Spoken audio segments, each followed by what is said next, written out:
Good afternoon, everybody. I'm Gabe DeSanto, President of OHSCA, and I'm glad that you are able to join us today. Today, we are glad to have the MPP for Mississauga Lakeshore joining us today, Mr. Rudy Cuzzetto.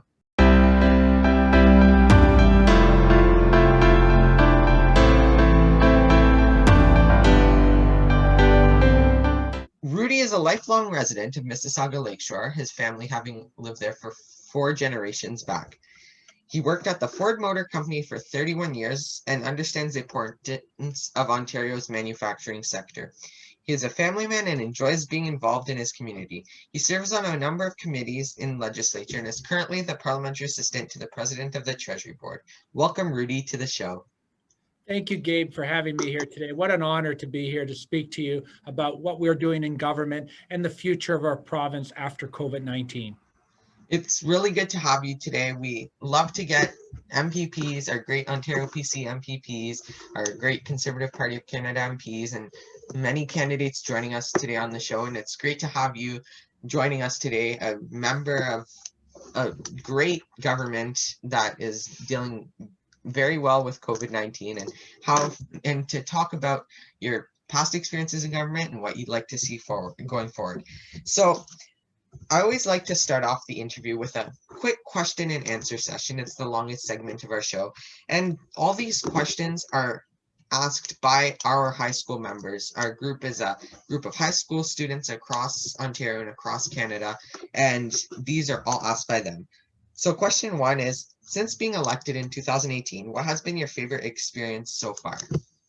My favorite experience is helping our community to to get through this crisis, especially now in the last year of COVID-19. I think it's very important that we give a helping hand to the people that are less fortunate than us, and I find that very important to me.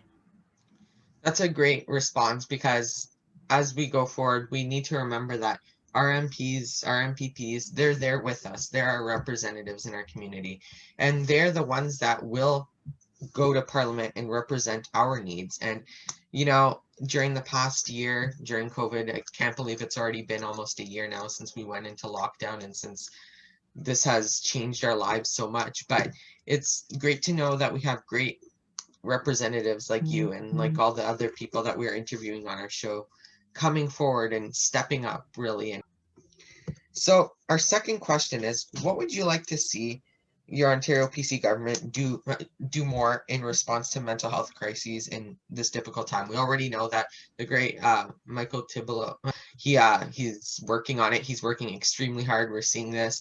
What more? And as during COVID, we're having a lot of people are having mental health problems. What do you think that your government can do more to how we can bring people forward and help them through this hard time? Well, Gabe, I'll tell you this, that, I don't know if you're aware, we're the first government that has had a minister of mental health. And that I'm so grateful that Minister Thibodeau is the minister of this. He's taken this portfolio and he's running with it. And, during COVID-19, we've noticed the case of mental health have skyrocketed, especially in our youth and everything. And that's why we need someone like Michael that can carry the torch for us and bring it to the next stage of our government and for the people of Ontario. And that's why I'm so proud to be part of this government with a minister like Michael to help us on this portfolio. Well, that's such a good thing. Like, since I was in grade 8 when you guys got elected, and I followed your government from day one, like I knew something special was going to come out of this government. First PC government in 15 years almost, and I knew something special was going to come out of it. And I followed Michael, and I followed you, and I followed a lot of a lot of candidates, the new ones, the returning ones. And I think what he's doing and what your government is doing is very good. I mean, First Minister of Mental Health, and he is doing a great job. Your government's doing a great job, and we thank you for that, especially during this hard time. Question 3 is, what direction do you think we should take for economic recovery from COVID-19? We know that that the Minister of Finance, the new Minister of Finance, they're doing they're really going forward with this and trying to rebuild our economy. We know Premier Ford is big on jobs and he wants to get a lot of our economy booming again. And what do you think that, what would you like to see happen for economic recovery? Well, I was given the responsibility of doing I think 18 roundtable budget consultations through the province of Ontario, and what people have been asking for is investment in infrastructure, more investment in infrastructure, skilled trades. Like that's what we're working on as a government to get the economy going. And we have to work with the federal government as well to put funding into infrastructure, into the ISIP program. We need them to fund that program by $10 billion a year instead of the $1 billion that was funded before.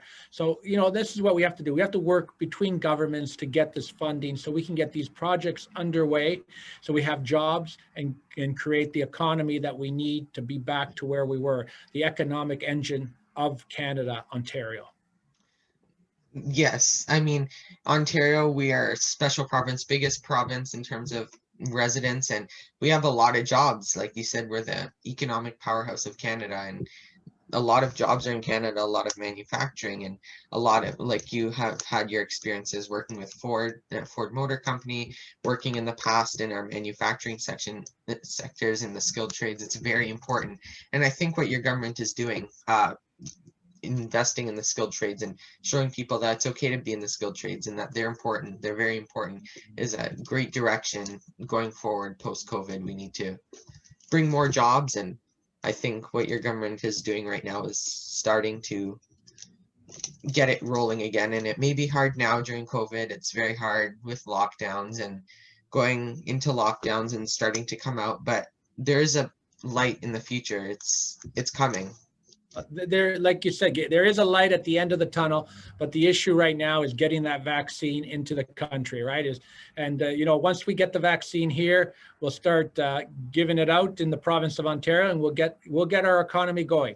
So that's what we're hoping for. Well, hopefully by this time next year, we can look back on this and say, wow, what a crazy time we were in the past couple of years. It's glad to see that our economy is booming again and everybody's out and about, back to normal.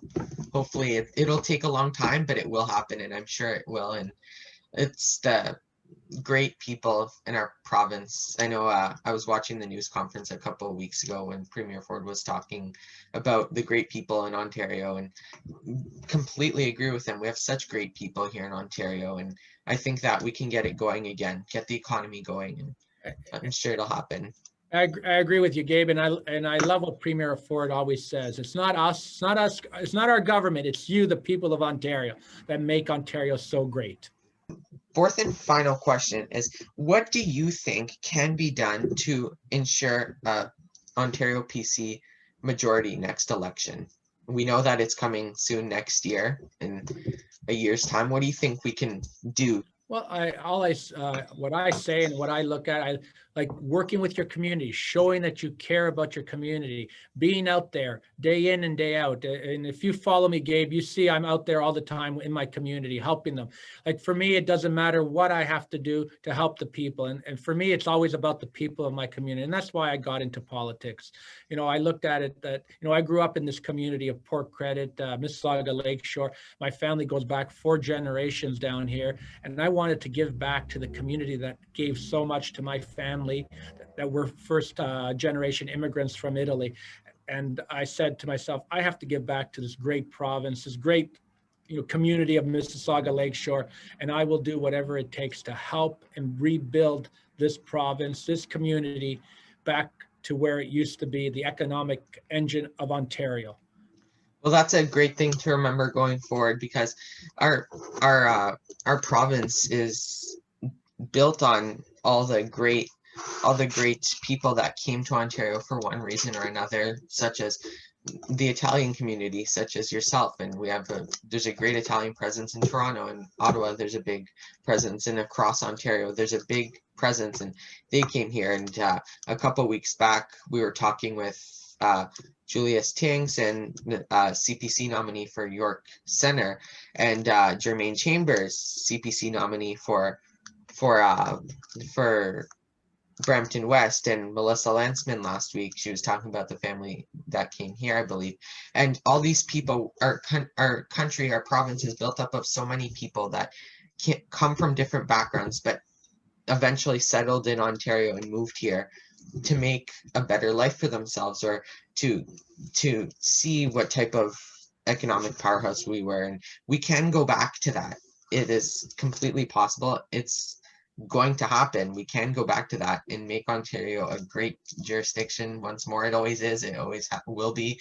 But see it again, grow it again, get our economy booming again. And I agree. And I look at the team that we have at Queen's Park. I look at our Minister of Finance, which is the President of the Treasury Board, Peter Bethenfaldi. Like a gentleman like that, if he can't get this province back on track, no one will ever be able to do it. So, you know, we're blessed to have a person like him in cabinet doing what he's doing to, you know, get this province back, you know, on track after COVID-19. And then Premier Ford too. Like Premier Ford is a, you know, he's a trailblazer. You know, the man never stops. Like, you know, and he is so down to earth. You can call him at any time of the day, night, and he will answer the phone and, you know, and listen to your concerns of your community. And we are lucky. I'd be on, like, as Ontarians, we are lucky to have people like that here in Ontario. And it is like Premier Ford always says this, but it's what makes Ontario the best place in the world. We're for such a big province, we're a close community, and Premier Ford, like you said, such a hard worker from what I've seen, and we'd love to have him one day on the show. It'd be nice to have him on the show to welcome him and for him to talk directly to the high schoolers of Ontario, the ones that the Conservatives that love to support him. And it would be amazing. You know, he is a hard worker. Like you said, Peter Bethenfaldi, he's a great worker. All your government, I don't think I've seen, well, I've seen a lot of politics, and I haven't been around for long, but from what I have seen, I don't think I have seen such a nice, close government like yours. I'm sure you can agree, but your government's very nice and close in what I've seen. And from what I've heard from other people that I've talked with, staffers, all that, they all tell me the same thing, that your government is such a nice and close government, and everybody, it's like a small community. Everybody knows everybody, works together, and you guys excel. I agree. It's like a family. It's like a family at Queen's Park. Like, you know, like you have an issue, you speak to someone, they will help you with that issue and get it over the goal line for you. So that's what I love about being there at Queen's Park with my family, you know, the PC family. So we always like to do a friendly chat after the question and answer period, and it's more of a, well, it always is a friendly chat inside the interview, but we like to have a part where you can speak of young Conservatives and how they can get involved, and how high school Conservatives can become more politically active and more active in their community to make it a better place in political events. Well, to be honest, I have a youth committee here in Mississauga Lakeshore. It's an advisory committee to me. They give me advice on what I should be doing in the community. As well, I have a youth association, the Mississauga Lakeshore PC Association, and I have a lot of young volunteers that volunteer in my office. Now, lately, they haven't been able to volunteer because of COVID, but as soon as the restrictions are lifted, they will be back in my office volunteering. And I'm so blessed with having, like, from every high school, every background, helping, you know, to build a better Mississauga Lakeshore or a province of Ontario. So what I recommend is get involved in your, you know, your riding association. Like, I was involved at the age of 14 during the Bill Davis and the Brian Mulrooney days. And, you know, I started off pounding signs into the ground, dropping off literature, and then I went up to, being a co-chair on nominations and campaigns. And I ended up running in the last election, against probably one of the toughest liberals there was. And that's how I look at getting involved. I think it's very important that you get involved, here we want to get involved in the PC party, but I think you should get involved in any political party. It's, I think it's a great contribution to your community, and to understand the difference of all the parties. I think that's very important as well. So that's what I say, just get involved, do community services. I think that's very important. Well, that's a great thing to remember because especially we're going into a provincial election next year, 2022. I can't believe it's already been 3 years. I'm sure you can't believe it too. It's probably gone by really fast. COVID has taken a year of that, but I'm sure it's still gone by really fast. There's probably going to be a federal election this year too, probably in the spring, summer, fall, possibly. And like you said, like all our great uh, guests tell us, just get involved. Even just get involved, call up your MPP candidate, say that you would like to be interested, that you'd be interested in helping them out on a campaign or something like that. And I'm sure they'd love to have your help, love to have the input of a young high school student. You can join the party at 14 years old. 14 years old is when you can pay your $15, or if you want to do the whole 5 years, $50. It's not that much. It's if you really enjoy politics and want to get involved, you can buy your membership and it's worthwhile. You can get involved, do a bunch of great things. And also if you're a high school conservative and you'd love to get involved, join our group or join Rudy's youth committee, or I'm sure a lot of other MPs have the youth committees or the Ontario PC youth groups, or other conservative groups across the country and across the province of Ontario. We're so lucky to have so many great people running all these great things and hearing our input as young people. We are the future, right? And that's why you should get involved. I agree. You are the future. And like I was saying, like, get involved. It's, you know what, I think it's, at the end of the day, you find it very rewarding to be part of that team.